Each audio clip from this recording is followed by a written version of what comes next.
with the beginning of our PowerPoint. Today's webinar is going to be a little bit different. We want to take you on a guided tour of the many, many resources available for community action in responding to the coronavirus and the COVID-19 pandemic.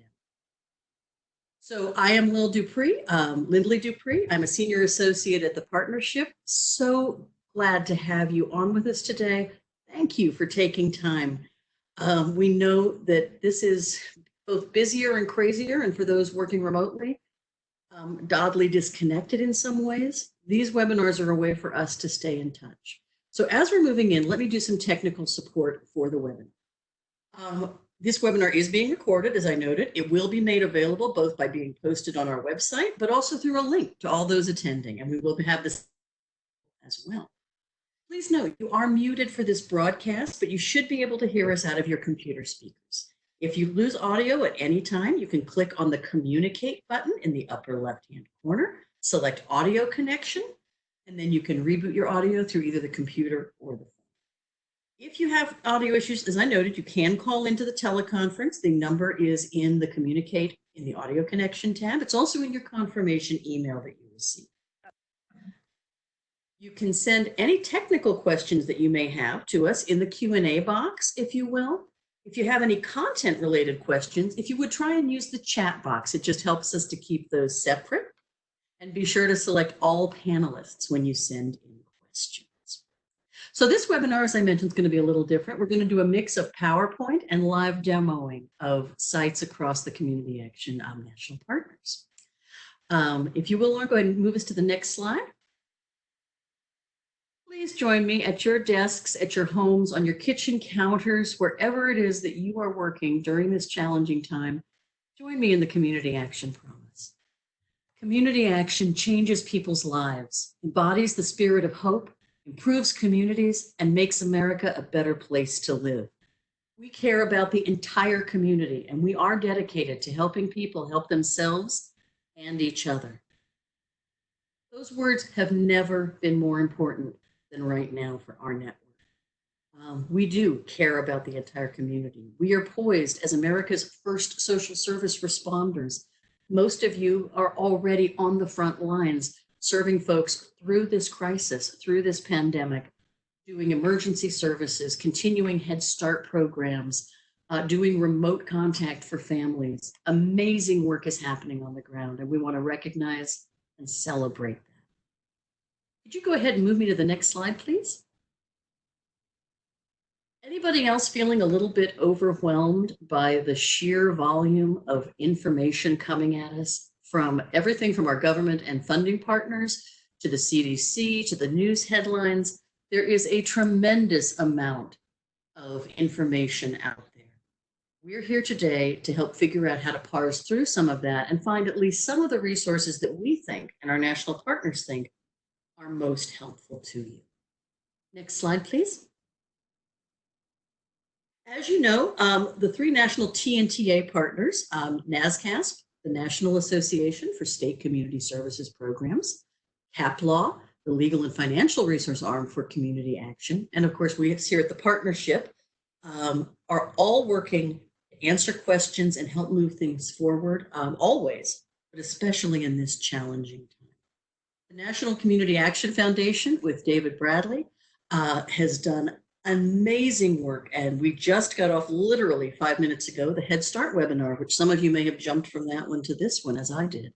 You know, hearing from him and from our national partners. There will be another webinar with NCAF next week with the Office of Community Services. These are incredibly important things to be listening to. Today's webinar, and the reason for this slide, is that we are going to focus today on the resources on websites to guide you and your teams through some of the current challenges. So let me talk for just a second before we move into the websites, which Lauren is going to take over and take us on our guided tour. A few things from the partnership that we want you to know right now. So first of all the resources. That's the point of today. We want to hear what's happening on the ground. We need to hear what's happening on the ground.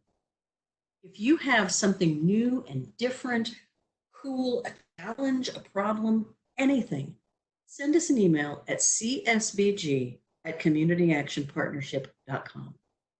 All of us at the partnership are working together to parse those emails into innovations and needs, whether you need technical assistance or a question answered or have something really cool to share. Capturing that information across the network at this time is going to really help us all. If somebody's doing something innovative, let's help get the word out and replicate it. If somebody needs help, let's get you the help you need. So we stand ready to assist. And that general email address, again, csbg@communityactionpartnership.com, is one easy avenue to send it to us. We really hope you'll use that. Please send us your updates and operations and your questions. Next, we have a web meeting weekly for state associations so they can get concerted messages out to all the agencies in the field. Those are on Fridays at 12 p.m. We also have network-wide broadcasts. Both of these, by the way, are with all the national partners, CAPLA, NASCASP, Partnership, and NCAF. We also have a broadcast webinar Thursdays at 3 p.m. so that you can hear in this kind of forum from the national partners, put your questions in the chat box and get them answered by the leaders of our national movement. You see the email address has been posted in the chat. For that, we can also send you out the links to register for those webinars. They're on our site. So this is a time of incredible challenge, of incredible resources. Many of you on the line, and thank you again for joining us. As I look at the participant list, I see a lot of names I know. Many of you were there in the stimulus era, the Recovery Act, when, again, unprecedented levels of resources flowed to our network. This is more than that time. We are not only dealing with an economic crisis, we're dealing with a pandemic that is unprecedented in our lifetimes. We know that community action, more specifically you, are on the front lines of this. So making sure that money gets to the field when our capacity is strained, being creative with it, showcasing what we do, and making sure that those who got us the funding in Congress hear from us is a big part of this. So be thinking about how you can send us the innovations and the things that you're doing so that we can help stay focused on that big picture, but also getting help that's needed the most. We have upcoming webinars that we will perhaps have time to take you to our Webinar Wednesday page and look at that, but we are going to continue to be recasting those in light of the COVID-19 issues and seeing how we can best support you in the field. And if there are things that you need specifically, please let us know. With that, Lauren, I'd like to turn the baton over to you. I will mute down and monitor the Q&A in the chat. Lauren and I are going to take this somewhat conversationally, so if you have questions at any moment, please send them in via the chat, and we will discuss them in real time here today. Thank you so much. All right, hello everyone. My name is Lauren Martin. I'm a program associate here at the partnership. So we wanted to start out by going over our national partners websites. They also have COVID-19 update pages where they have resources available to you. So we did want to highlight that and show you how to get through to their websites. So if you go to nascast.org, they will have immediately right on their front page a coronavirus resource link to their page. And this is what it'll look like. There's the link if you want to go, and there's the link to that page right there. It shows up the first thing you see. And then they have general buckets of resources that they've collected. So resources on federal guidance, resources specifically for state offices, as it is NASCASP. Our resources as well, they link back to us. Any legislative resources regarding the acts and policies and bills that are going through Congress, and remote work tips and resources as well. And then if you go to CAPLA's website, capla.org, they also have their COVID-19 update page and resource page.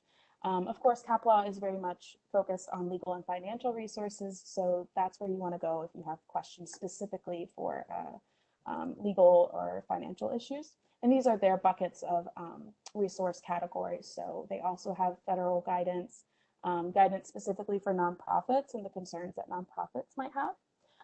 Any upcoming and archived webinars regarding COVID-19, you can access them here. So I will stop sharing the PowerPoint and actually take us directly to our website. Let me share my screen. Exit. Awesome. There's a question that's come in first. You're getting that up live and running.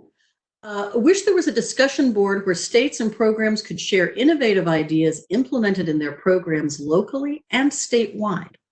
I think that's an awesome idea. That came in from Nazira. Nazira, we will pass that up our flagpole as we are figuring out how best to respond and see what we can do to make that available. I can think of a couple of different platforms we already have that could be purposed for that. So we will pass that on. Keep those questions, chats, and ideas coming. Lauren, back to you. Okay, great. Thanks, Will. So here we have our main website, main page, communityactionpartnership.com. So this is what shows up when you come to our website. So right here, you can see we also have right forward in front our Managing Coronavirus Risks page. So you can easily access it by clicking here. But if for whatever reason the scroller goes by, you miss it, you can also access it by going over to the Tools and Resources tab. And right there, the first one is Managing Coronavirus Risks. So let's click on it. All right, so this is the page. So first you'll see a statement from the partnership. And then before we get into our resources, I do want to say that at the bottom of the page, we do link back to our national partners, their webpage here. So you can also access that here. So the first resources we have here, we have our message to the community that the partnership issued on March 19th. This was our initial response to what was happening with COVID-19. So please feel free to click on that, take a look at exactly what we issued, the language that was used, and the general guidance that we wanted to provide people with. And then next, we have guidance from CAPLAW. We link back to CAPLAW. We know CAPLAW provides amazing resources and overviews of all the policies and laws and bills and acts and everything that's been coming out and the questions that you might have legally. They have this resource here that I know was focused specifically on community action agencies as employers. So focused on what they can do as an agency for their employees, what's going on with paid leave, what's happening, what's the guidance on employee travel. These are where those questions can be answered using this fact sheet. Let me jump in if I can with a quick question that's pertinent to that. A question from Marilyn Montez. Any guidance on hazardous pay for CAA, such as positions and exempt versus non-exempt? I'm going to say it's timely here because I would refer to CAPLAW for that guidance. But I will say in the national partner call last week and guidance we've heard that in your supplemental funds, these are local decisions that get made. But that exception was discussed as a possibility. Not the exception, excuse me, that idea was discussed as a possibility. CAPLAW would be your best source of further guidance on that in those publications that Lauren just showed, but also contacting CAPLAW directly with that question, Marilyn. But yes, it's certainly something that is possible.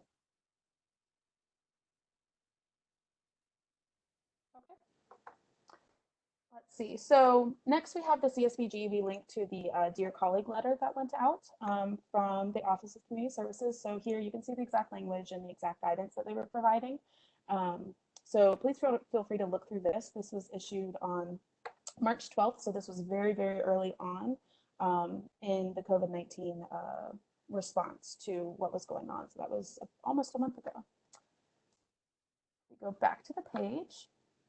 Right here, this bucket is probably where you're going to find the most useful resources and information because it's dealing with all of the acts that have been pushed out of Congress over the past few weeks. So here we link directly to the language that was used for the Coronavirus Preparedness and Response Supplemental Appropriations Act. That language is right here if you wanted to look through that. This was the first one that was pushed through Congress, and then we have phase 2. The Families First Coronavirus Response Act. Again, here's that language. You can look through it and see exactly what was being said about that. And then lastly, we have the Coronavirus Aid, Relief, and Economic Security Act, which is also called CARES. This is the most recent one that came out of Congress. And here you can see that language. What's really interesting and really great is that we have put out these fact sheets that overview them. If you're anything like me, and your eyes glaze over when you read policy and all the language that's heavy. you might find these fact sheets interesting because it just boils down to exactly what you need to know about the various programs that are affected by the CARES Act and how that'll play out. So CSVG, Life, Head Start, any nutritional assistance, so WIC, SNAP, and then housing, the Child Care and Development Block Grant, lots of different explanations here about what's coming out of the CARES Act.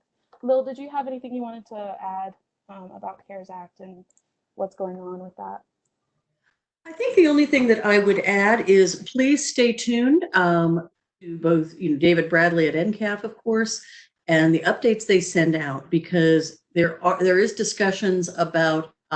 discussions, excuse me, about possible further legislation. They're already discussing CARES 2. They're also discussing interim legislation. So it is a good time to pay even more than normal attention to communications on legislation. I know that David Bradley put out a call this morning for agencies that have a direct relationship with the EPA. So something's being worked on there. Please respond quickly to requests for information. We know it's hard, we know you're busy, but in some cases, there's a very direct correlation between the information we're giving when we're asked and the funding that is being collected. So the current CARES Act and the recorded webinars, all the things, Lauren, that you talked about are key, the summaries, but be aware, we're not done with legislation yet. There is more on the horizon. Stay tuned and stand ready. Absolutely. All right, so I will close that bucket, but again, that's a good place to start if you're having any questions about policies or laws, acts that are being pushed through Congress. So the next one is the paid leave resources. We already linked up here to Cap Law, and they have already started some summaries and overview that and guidance on paid leave. But here they did one specifically in response to the IRS issuing guidance on claiming credit for paid leave. So if you have any questions about that, this is a great resource coming from Cap Law. We go back. And then something that's really interesting, paid leave has become a hot button issue in news and media with various organizations, agencies, businesses who are or are not able to offer paid sick leave, paid family and medical leave. And it's something, if you're interested in doing advocacy, plus paidleave.us has created this little messaging toolkit that you can use on social media and on your websites to advocate for paid sick leave and paid family leave. If that's something you're interested in, they have these little graphics that you can use to talk about the differences, why they're important, and then the timeline regarding COVID-19. So if that's something you're interested in doing, they have put this together, and I thought it was interesting. Let's see. All right, Lauren, we have a question. If you could speak up just a little bit, please. We're having a little trouble with audio. Some folks only, but if you can just raise your voice, perhaps a trifle. Okay, will do. Is this better? That's perfect. That's perfect. I'll hold this up. All right, so we will move on to the National Head Start Association resources. So the National Head Start Association has collected some really awesome resources. What's great is that if you click here, it'll take you to this, and you can click on the resources here. What's great is they aren't just focusing on Head Start programs, they're actually providing resources for parents as well. So if you click here, you'll see they have buckets of general resources regarding social distancing and how to talk to kids about social distancing, tips for coping with a new baby during COVID-19. I know a lot of parents have kind of been flipped on their head, having to take care of children at home and work and educate them and keep up with it all. And I know that can be difficult. So the NHSA has released a bunch of resources for parents. Are how to talk to kids about COVID-19, which was really it's important because a lot of kids, we're getting some feedback. Okay. Yeah, talking to kids about COVID-19, I can imagine a lot of kids are confused about what's going on, why they can't go see their friends and family. So that's really great that they have all these resources. And then lastly, they have some for stress management. I think a lot of people are focused on physical health, but we also have to remember the importance of mental health and taking care of your mind and body. So there's some resources here for stress management for parents and keeping their kids happy and healthy. So, so those are the resources for parents. If you scroll down, you'll see resources for programs. So this is specifically for Head Start programs. So if you click here, it starts out with the federal and state guidance. I know most, if not all, states have shut down Head Start programs, and this is the guidance regarding that and how to provide for school and childcare from the CDC. And then there's also some guidance from the medical community. So for childcare centers that may not be Head Start programs, there's some guidance here if they're still operating from the medical community about how to reduce risk. And then here we have some resources for program management for specifically for Head Start programs. There's things here about, there's been some talk about repurposing Head Start programs, the centers to be childcare centers for emergency and healthcare workers. So they're able to have childcare and be able to work and be on the front line. So that's something that's being discussed nationwide about how Head Start programs that aren't operating their centers can be used. And another aspect of that is food and nutrition. A lot of centers have to provide food. They have kitchens. That's an opportunity to partner with Head Start centers to enhance food access. So using the kitchens to do food distribution, to make food. Lots of agencies are engaging in that kind of innovative behavior or innovative practices. So there's some interesting information here from the US Department of Agriculture. And then lastly, just some general resources for teachers, parents, and administrators. And then the last bucket of resources they have here is education at home. Again, parents are having to educate their children at home because schools are closed. So here they link to lots and lots of free resources for at-home learning. So there's online learning platforms that children can, move through daily. There's links to various curricula and activity guides and toolkits that parents can use to keep their kids engaged at home. All right. So that's it for the National Head Start Association resources. Do we have any questions, Lil? I was just going to say, I want to encourage again, folks, to put any questions or thoughts or additional resources that you might be using into the chat box, please. We keep notes on what we see as well as answers that we give, but it would be really helpful to us to know if there's other resources that we're not aware of, because we're only so many people with so many email addresses. You may have something terrific that we should be adding to any of these buckets, or you may have another bucket that you think we should be considering. Figuring out how to sort and analyze all this information is it's a big task, and we are welcoming and inviting input. So please do put any questions that you have or any comments whatsoever or any resources right into that chat box. Okay, great. So we will move on to the next bucket. So here we have weatherization in COVID-19. So the Department of Energy released a memo that addressed a lot of frequently asked questions WAP programs were having, and they're listed here. So it's talking about with weatherization, what's the guidance on reducing risk? If employees aren't able to actually go into homes and do the renovation work needed to for the weatherization program, how do we reduce the risk? So there's lots of guidance in here about how that'll play out, how that'll affect funding. So if you have any questions regarding that, please check out here. We also have Catherine Maddox on our team at the partnership who works with WAP. So you can always reach out to her if you have any questions regarding weatherization or the Department of Energy. She's very well connected and can answer questions. So please do reach out to her. All right, we will move on to the housing and urban development resources, so HUD. So first, they released a quick guide for that provides examples of eligible activities to support infectious disease response.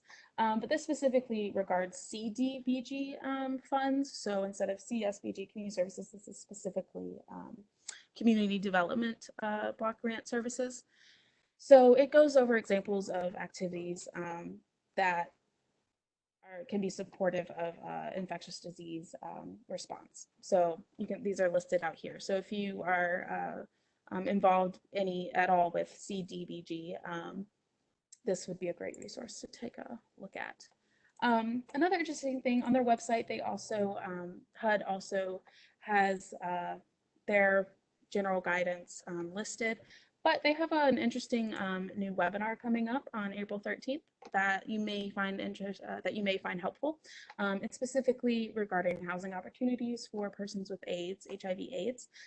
So it's looking at how waivers and what waiver flexibilities will be available for housing with this program, so HOPWA. So if that's something you're interested in, that's upcoming. So be sure to check that out. All right, we will head back to our website. I'll take a moment to pause. Lil, did you want to add anything at this point, or are there any questions? There are a couple, and I think this would be a great moment. We all know actually how hard it is to do a webinar by yourself. You have to have a little time to breathe now and then. So we love doing it in teams. We have two questions that are up at the moment. One is unrelated to COVID-19 resources. With Community Action Month in May, will there be resources to promote the month like the social media calendar similar to last year? Yes. What's more, it's in final draft form and is going to include a COVID supplement for Community Action Month during this difficult, strange, and unprecedented time. Insert your own adjective there for what kind of time this is that we're working in. Yes, I'm glad to hear that you found it useful. At least I assume so, since you asked if we could have it again. Yes, Johnny Udaley on our staff, working with Jovita Tolbert and Alexa Hayes, have put together some amazing resources with the rest of the team. And we are going to be showcasing that in a webinar on April 29th, just in time for Community Action Month.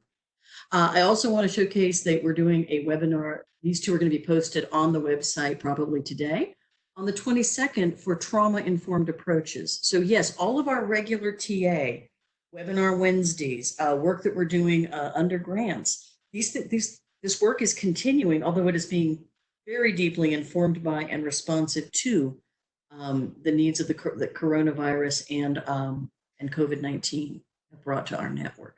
So that's one question. So a big yes, and we're glad you like it. Another question that came in is, what alternative solutions are programs using to offer virtual classes for the community, especially those participants that have limited access to technology or less tech savvy, such as senior citizens? I want to say that that is a great question. We are seeing some stuff going on out in the community action world. It's coming in anecdotally as people have time to send us information. A lot of it involves getting technology into people's hands so they can participate.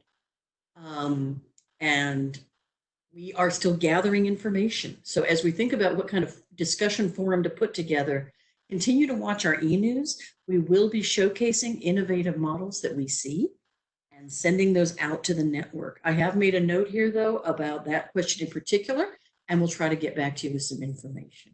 Feel free. Our contact information is at the end, but we're easy to find. L. Dupree at communityactionpartnership.com and L. Martin at communityactionpartnership.com. We'll see that your questions get to the right people and try to hook you up with folks who can help address your questions. If there's something that is broader, as this one is, then we can answer in today's webinar. But people are doing innovative things. We just heard about one CAP that has set up screens outside and has clients coming to the screens. And if somebody can help me remember the name of the CAP, I'd love to call them out and give them credit. Any of our team on the line can do that. They actually are Skyping from in to out. Now that's more about intake and service delivery, but that model has some implications, of course, for how you might also deliver some services. Drive-through services are happening, again, more in the emergency service realm. It didn't have to be that way, We hear about churches doing parking lot services coming up on Passover and Easter. There's lots of things happening out in the world that are creative. So keep the ideas coming and we'll keep sharing them right back out, because the best work is happening on the ground. Lauren, back to you for the resource tool. All righty. So next up, we have COVID-19 and AmeriCorps. So I know a lot of our agencies might utilize AmeriCorps programs like VISTA, or generally just use volunteers to support their programs and services. And so AmeriCorps has a list of frequently asked questions that they've been getting, specifically regarding senior corps and safety. So a lot of seniors who fall into that category of people at risk for contracting COVID-19. So they answer some questions about safety regarding any seniors who are still part of those volunteer programs. They also list questions that they've gotten based on about VISTA, so the VISTA volunteer program. So if you use those programs, or in general, if you want to look through and see what the guidance is for volunteers, you might use that as a jumping off point for how volunteers are being utilized right now during COVID-19. So this might be a great resource for that. And then down here, so some of you may have actually applied for day of service funding for, I think it's MLK Day of Service. That funding deadline was not pushed back because of COVID-19, that passed. But if you were someone who applied for that funding, here is where you can get some of your questions answered about how that'll roll out given the current circumstances. All right. So moving on, let's see. All right, so here we do link to the CDC and the World Health Organization for general guidance on reducing risk and health and safety measures. I won't go through all of them, but they are here. And then the same for the World Health Organization. Here we have some of the most recent guidelines for reducing risk and keeping up with safety and health protocols. Again, there is so much information coming and coming out fast that it is hard to know where to turn, not for trustworthy information. That's not the point of us collating it for you. It's to give you a spot to find things kind of in one place. So as we keep these updated, if you notice something that we don't have yet, or if there are emerging resources, we hope that you'll share them with us, because that's a key avenue for us to know what's being done. A couple of folks have posted their links to their pages for us, where they are gathering resources and posting it on their sites for their customers and their partners, where we will take a look at those and make sure to capture anything that we don't already have. So thank you for sharing. Anyone else who'd like to put those in the chat, please do so, and we will copy and review those sites to capture things. Thank you again. So we will move on. So this one here, the American Public Human Services Association resources, this is new. I actually had to go through this yesterday. So this one focuses on the actions and authority for actions regarding that agencies and offices can enact regarding SNAP, TANF, and childcare and child welfare services. So here it lists some of the actions that you are able to enact, and then the authority that you have to actually make that change or alteration, whatever it may be. So here's your authorization for it here. So this is just a list of things. So if you offer those types of services, this may be great to look at just for an overview and guidance from the American Public Human Services Association.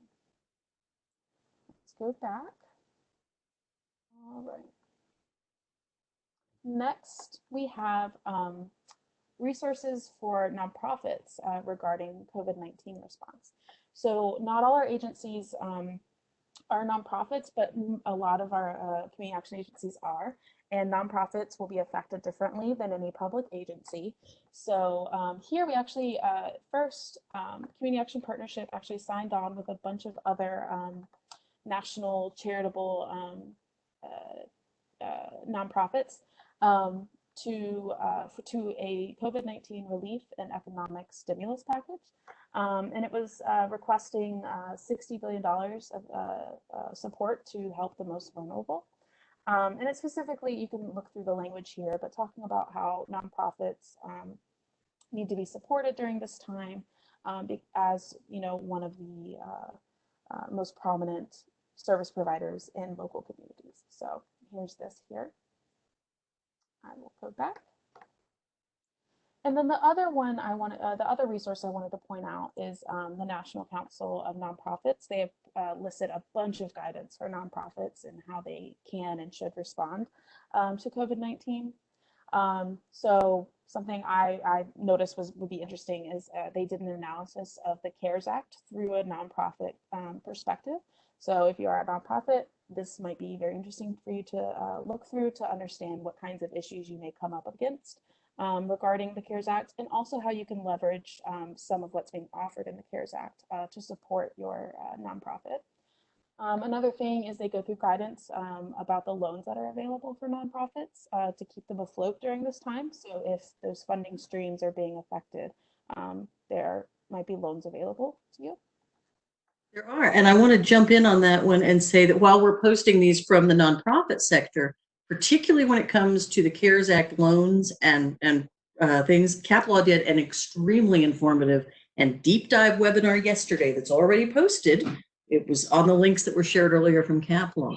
So again, we're trying to make sure that we gather all the resources that are out there, but I want to really call that one out because it is extremely timely. And if you're looking at those, you need to be working with your local SBA lender, who hopefully is also your bank, but if not, your local small business authority lender, small business administration, excuse me, lender, to get going on this.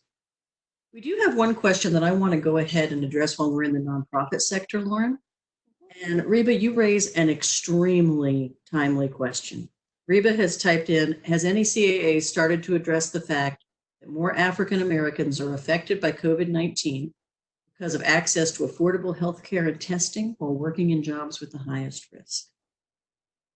It has finally hit the news, which is what we knew, that racial disparities aren't just unjust, they're deadly now. Data is starting to surface in a few areas, and we know it as frontline workers. I don't know the answer to that question as to whether any CAA has started to address that fact.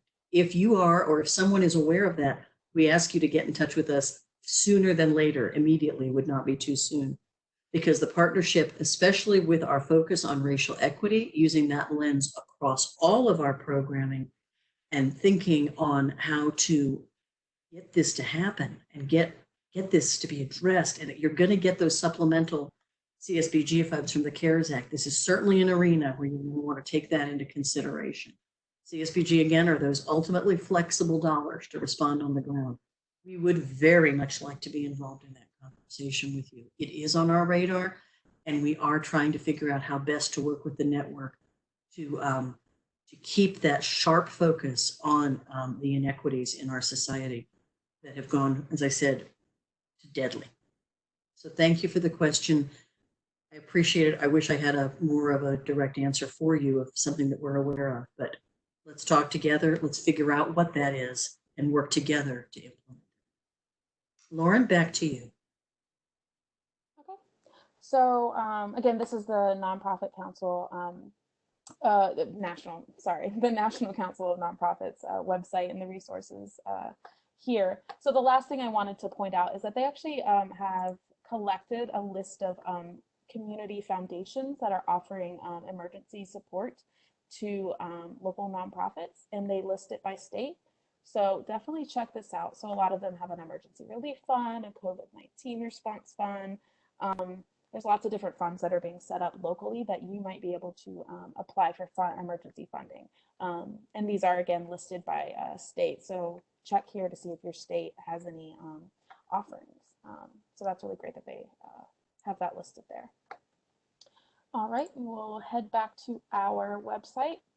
So the next bucket is from the U.S. Chamber of Commerce. So sticking with the topic of loans, something that's come up is how small businesses are being affected by the economic crisis going on due to the COVID-19 crisis.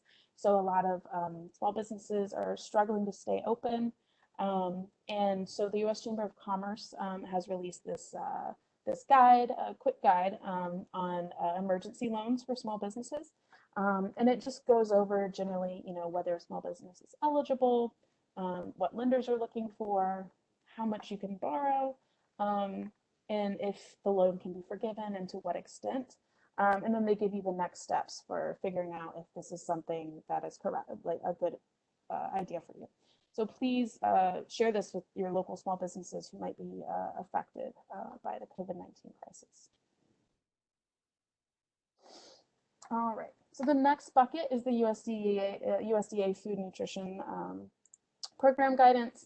So if you click here, it takes you to the USDA website, and it generally goes over their federal guidance on many programs such as SNAP, WIC.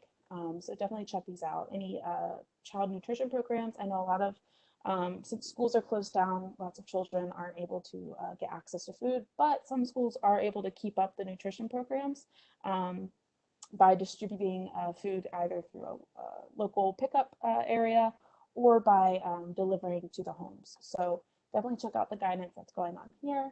Let's see.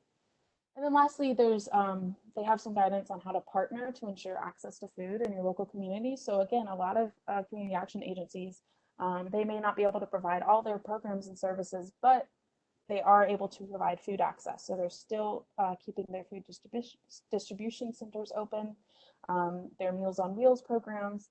So definitely check out this guidance on how to partner with other organizations, for instance, like Head Start programs where their kitchens aren't being used. There's lots of different ways you can work around closures and follow social distancing guidelines from the CDC.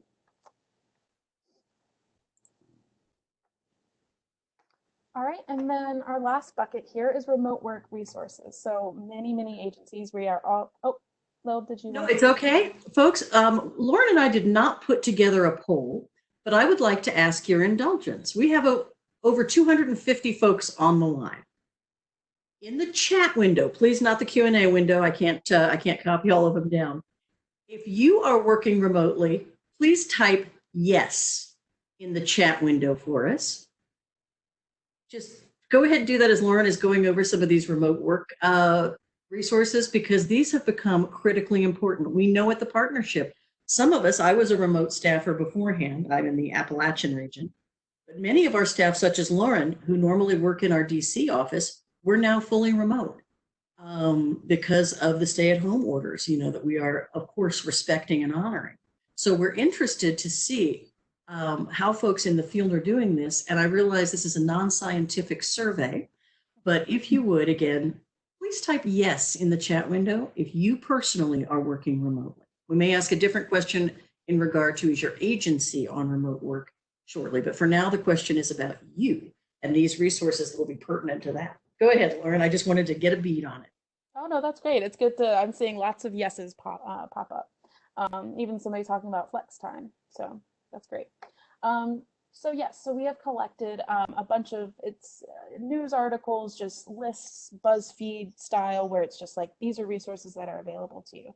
And there's a bunch of links here. So if we click on one of them, the 5 essential tools for your remote toolkit, there's lots listed here. So there's CRISP. This limits background noise if you're ever doing a web meeting, or maybe you're at home with 5 kids who are screaming in the background and it's hard for you to do web meetings. CRISP might be something you can use to reduce background noise.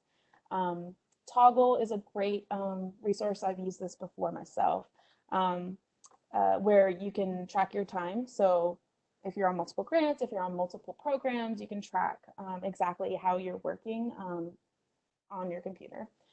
And then there's also some guidance on how to set up a virtual private network, a VPN. So not everyone is in the office and can just connect directly to their office network to access all the documents and files. A virtual private network allows you to connect through a VPN to access remotely all the files that are in your office. So those are some great ways to get around having to work remote. And then there's a bunch of lists of things that you can, of tools you can use, free ones. So I'm a big proponent of G Suite, which is Google Docs, Google Sheets, Google PowerPoint. It's great because you can use it at the same time. So that talks about how you can maximize use of that. Office 365, of course, that's Word and Outlook and PowerPoint, all those tools, but learning how you can coordinate them to get the best out of remote work, that's here. Slack is one of many great communication tools. So if employees are used to being able to immediately just go knock on their neighbor's door, their office neighbor's door to talk to them about something, they can't really do that now. Slack is an app that you can get on your phone or on your computer, and it lets you send it's almost like text messaging or quick instant messaging, but it also connects to different tasks that you can start, and then people can work collaboratively. So lots of communication tools like that. And then the list goes on. And then of course there's lots of video conferencing software out there. So Zoom is one that is free that a lot of people have been using. There's other ones, I mean, we use WebEx, that's one of the options. But here we list some of the best paid and free video conferencing platforms. So GoToMeeting's one that's pretty popular. CyberLink U meeting, there's one. Again, there's Zoom. So there's lots of options out there, and it's just important for your agency to weigh what's going to work best for you.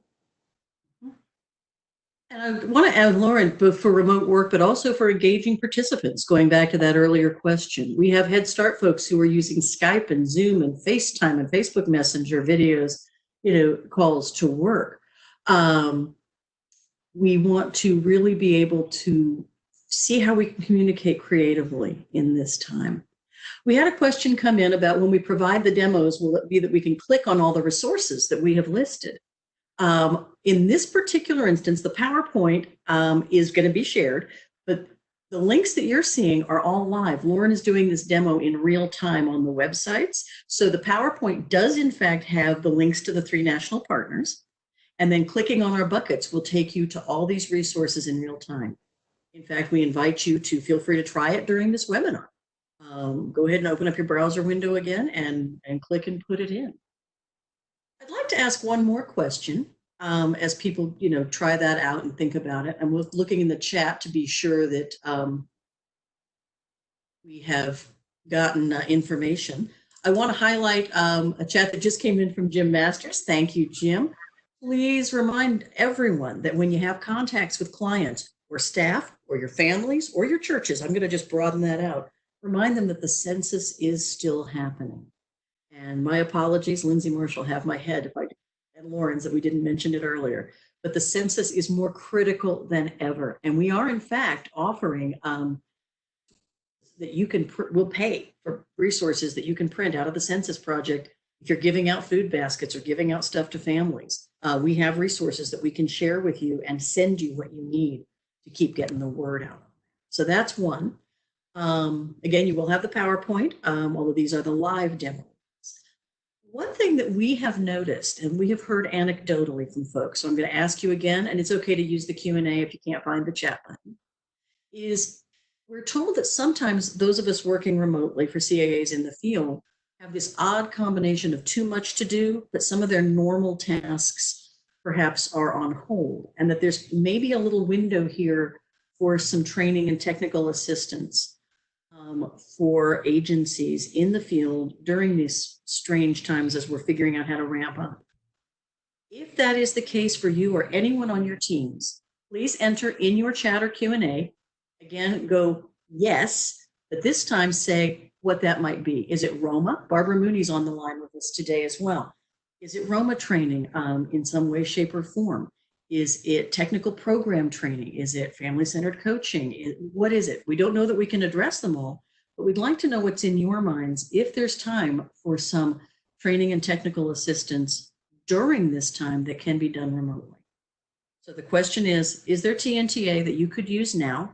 You might have a little time to look into it. And if so, what is that? I'm looking to see, Lauren, if you want to take us back to our homepage. She's got us on the census page now, so you can see census.gov, quick and easy.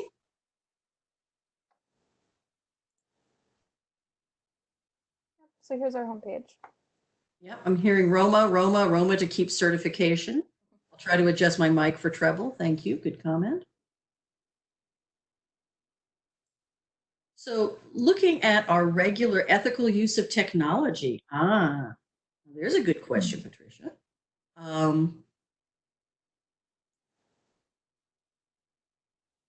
Difficult to get the normal job done since there are so many COVID webinars and it is ever changing. Yes, it is. And yes, there are. There's no question about it. We're getting lots of yeses on training.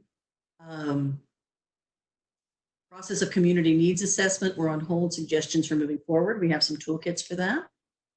Local school district partnered with the local TV, and there are daily programs teachers create on a weekly TV guide so kids can tune in, especially science experiments and music teachers.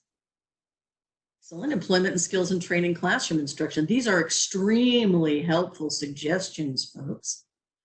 We are going to capture these in the chat. If I haven't read them, it may be that you sent them to other folks, and we are going to capture all of them and put them in our sort of stew that we're cooking up to figure out how to respond to this. So we thank you for this. Any resources for agencies that have had service models that require program participants to come in, say for LIHEAP or LEAP in some states, or LEAP in one state, or other services that we're now having to pivot to serve them remotely. Yeah, there certainly are people who are working on that. So we will capture all of these. We will be doing follow-ups. There is one that I want to note that Amy just forwarded me, trauma-informed care and becoming a trauma-informed and aware agency. Absolutely. On April 22nd, we are doing a webinar with Dr. Denise Shervington, who is a national expert on trauma-informed approaches and in the field, actually works in New Orleans, specifically there, but is also a professor and a national expert, testified before Congress. And she will be doing a webinar with us, 2:30 on the 22nd. You can register on our website. If you look here where Lauren is clicking, you can see programs and initiatives and events. You click on events, there's a webinars, future webinars that you can look down and scroll down, and you see our events calendar. You can click on them to register. So those are there. Barbara, I want to call out one that I can see that you can't, is a theory of change in a post-COVID-19 world. These are excellent suggestions, folks. Thank you so much for sending them in. We appreciate it. Presumptive eligibility, that's certainly being discussed and hopefully will come out in the OCS information memorandum that is due sort of at any time now. So thank you all. All right, are there any final questions, or I would invite any of our colleagues who have been able to join us on the line, if they would like to unmute and perhaps share any information or thoughts that they might have. As we look through the final Q&A to be sure that we've captured things that we could answer now.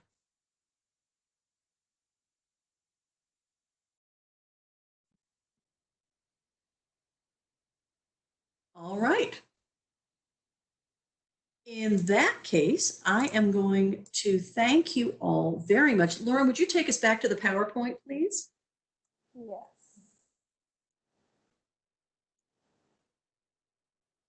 Our website, and then we have some of the clicks and then questions. I want to leave our contact information up on the screen. These links will be live in your PowerPoint. I want to thank you on behalf of the partnership, on behalf of Community Action, for taking time to stick with us today to walk through some of these resources as we are trying to make sense, as one participant noted, of this barrage of information that is coming at all of us and trying to focus it and funnel it and get you the core, at least, of what will help you understand the current situation through the community action lens. We will be doing webinars on COVID-informed approaches, racial equity, trauma-informed approaches. We will be doing Community Action Month, as we noted. Thank you all for taking time out remotely. We understand. I was almost photobombed by my cat, but I was able to signal a family member for rescue. We know that's the case for all of you. It's okay to be exactly where you are, as we continue doing the work that really does help America and improve lives. Be where you are, be centered, and above all, please stay safe, stay sheltered, stay sane, and keep coming to us with ideas. We appreciate all the work that you're doing in the field, and we're here to help in any way that we can. Take care, everyone. And with that, we will sign off for the webinar for today.